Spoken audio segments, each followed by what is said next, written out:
Let's start with a simple, uncomfortable idea. If our salaries reflected our actual value to society, the world would look very different. The people we depend on every single day would be among the richest. The paramedic who saves a life in the back of an ambulance. The teacher who shapes the minds of the next generation. The sanitation worker who keeps our cities from drowning in filth. These aren't just jobs. They are the essential functions that keep the machinery of civilization running. Smoothly. Cleanly.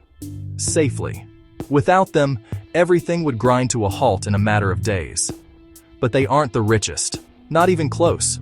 In fact, many of them struggle to make ends meet. They work long hours, in stressful conditions, in physically demanding roles, and often in thankless jobs. They patch us up. They educate our children. They clean up our messes. They provide the bedrock of our daily lives, a foundation so critical that we only truly notice it when it cracks. Yet the financial rewards for this immense social contribution often feel like a rounding error compared to the bonuses handed out in a corporate boardroom. It's a strange and frustrating paradox. This contradiction sits at the heart of our modern economy. We are told a story, a simple story, that your income is a direct measure of your contribution, that the market is a fair and rational system that rewards hard work, skill, and importance. But a quick look around tells you that this story is, at best, incomplete. At worst, it's a deliberate fiction designed to keep us from asking tougher questions. Why does a person managing a hedge fund earn exponentially more than a person managing a classroom of 30 children? It's not a question of who works harder. It's a question of what the system is built to reward. This isn't a video about shaming the rich or moralizing about who deserves what. Frankly, that's a boring conversation that goes nowhere. This is about understanding the system itself. We're going to pull back the curtain on the hidden mechanics that actually determine your paycheck. We'll explore why the most visible and necessary jobs often have the least power. We are going to decode the rules of the game you're playing, whether you know it or not. The goal isn't to make you angry. It's to make you see the matrix, to understand the forces that shape your career, your finances, and your life. So, if pay isn't a simple reflection of social usefulness, what is it? The answer is a single, powerful word: leverage. Your salary isn't determined by how much good you do in the world. It's determined by your bargaining power within the economic system. How easily you can be replaced. How much control you have over a process or a resource. How close you are to the big flows of money. It's a game of leverage, scarcity, institutional power. The people who perform the most essential tasks are often the most replaceable in the eyes of the market. Think of it like this: caregivers, cleaners, delivery drivers. The necessity is enormous, but the supply is perceived as large. This abundance crushes their individual bargaining power. Meanwhile, a niche corporate lawyer who can navigate a multi-billion-dollar merger is rare. Their scarcity gives them immense leverage. The company isn't paying for their moral worth. It's paying to solve a very expensive problem. The lawyer has leverage. The caregiver, whose work is arguably more fundamental to human well-being, does not. In this video, we are going to break down the real drivers of pay into clear, memorable categories. We'll contrast essential, low-paid work with roles built around coordination, power, proximity to capital. We'll examine the jobs that exist to manage risk, law, complex financial instruments. You will see how certain positions act as gatekeepers, allowing them to extract a premium, while others are treated as interchangeable cogs in a machine. This isn't about good guys and bad guys. It's about understanding the design of the machine itself, why it's built to reward scale, and why it rewards control more than direct social contribution. Our core mission today is to reframe how you think about the relationship between work and money. We're moving past the simple bedtime story that salary equals value. We're diving into the more complex and far more honest reality that modern economies often pay for power. They pay for scarcity. They pay for control over capital and distribution. By the end of this, you won't look at a job title, a salary, or even your own career in the same way again. You'll understand that the most important question isn't just how useful is this job, but how much leverage does this person have? So, why are we so quick to connect a big paycheck with big value? It's because our brains love simple stories. We are wired for cognitive shortcuts, mental models that help us make sense of a complex world without having to run a full diagnostic on everything we see. And the idea that money equals worth is one of the most powerful and pervasive shortcuts out there. It's simple, it's elegant, it feels intuitively right. If someone is paid $1 million, our brains immediately jump to the conclusion that they must be doing something $1 million worth of important. We don't see the mechanics, we just see the price tag. This mental model is reinforced from the moment we start understanding the world. We see high-status individuals, doctors, lawyers, CEOs, and we see their associated wealth. We see prestigious institutions, elite universities, towering corporate headquarters, and we link them to financial success. The market becomes a seemingly objective referee, a giant scoreboard that tells us who is winning. A high salary isn't just money, it's a signal. It signals competence, importance, success.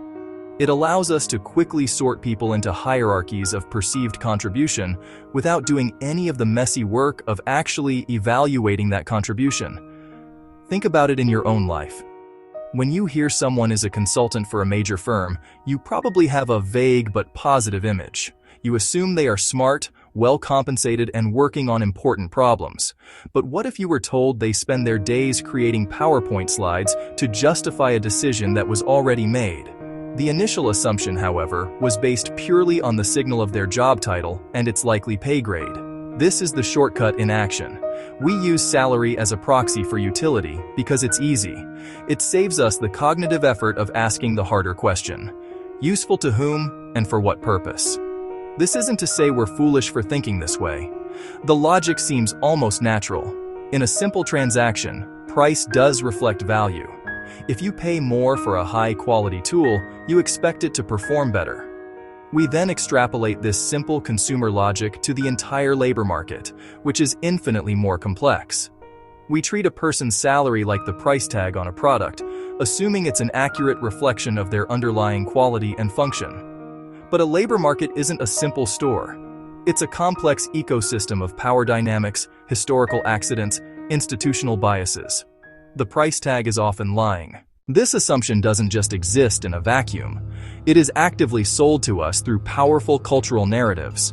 Every success story we consume, Hollywood movies, business biographies, worships at the altar of financial achievement. The hero isn't just the one who does good, they're the one who gets rich doing it. The maverick entrepreneur who builds an empire. The brilliant Wall Street trader who outsmarts the market. The tech genius who becomes a billionaire. These figures become modern-day folk heroes. Their wealth is presented not as a consequence of market leverage, but as proof of their vision, proof of their genius, proof of their immense value to society.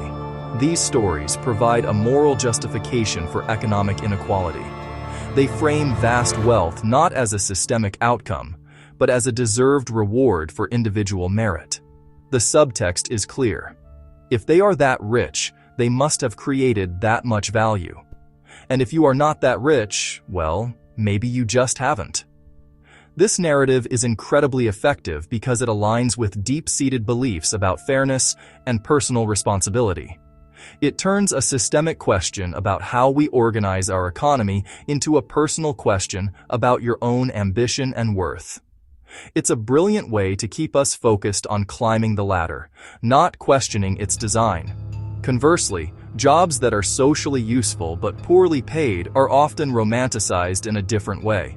We talk about them as a calling. Teachers, social workers, caregivers. We celebrate their dedication to helping others, implicitly suggesting that the emotional and moral rewards of their work should compensate for the lack of financial ones. This is a subtle but powerful rhetorical trick. It frames their low pay not as a market failure, but as a noble choice. They aren't being exploited. They are fulfilling a higher purpose. It's a convenient narrative that lets the rest of us off the hook. So you have two parallel myths working together. On one hand, extreme wealth is cast as the ultimate validation of personal value. On the other hand, a lack of wealth in essential roles is reframed as a noble sacrifice. Both stories serve the same purpose. They stop us from looking too closely at the numbers. They prevent us from asking why the person managing a multi-billion-dollar ad budget to sell us more sugar water is valued 1,000 times more than the person teaching our children how to read. The stories we are told aren't just entertainment, they are the operating software for our economic assumptions. Section 1. Where do we go from here? So, where does this leave us? We've journeyed through the uncomfortable paradox of pay in our modern economy and arrived at a clear, if unsettling, conclusion. Your salary is not a reflection of your social usefulness. It is not a measure of your moral worth or your contribution to human flourishing. Instead, it is a stark calculation of your power. Pay follows leverage. It follows scarcity, whether real or manufactured. It follows your proximity to the big rivers of capital. It follows the institutional rules that reward control and ownership over direct labor. This is the system we are all a part of. Understanding this system is the first crucial step. It allows us to move beyond simplistic and misleading narratives about work and value. It's not about getting angry at the hedge fund manager or pitying the underpaid caregiver. They are both operating within a structure that produces these outcomes by design. The system isn't broken. It functions by its own logic. That logic prioritizes extracting financial value over creating social value. It rewards the power to command a price, not the quiet necessity of the work itself. This clarity is not cynical. It's empowering. There isn't a simple 5-step plan to fix this. Prescribing easy solutions would be dishonest, but understanding the mechanics reveals levers for change. If low pay stems from low bargaining power, we must strengthen that power through revitalized unions, through new forms of collective action, through policy that supports worker organization. If pay is distorted by proximity to money flows, we must question how those flows are taxed and regulated.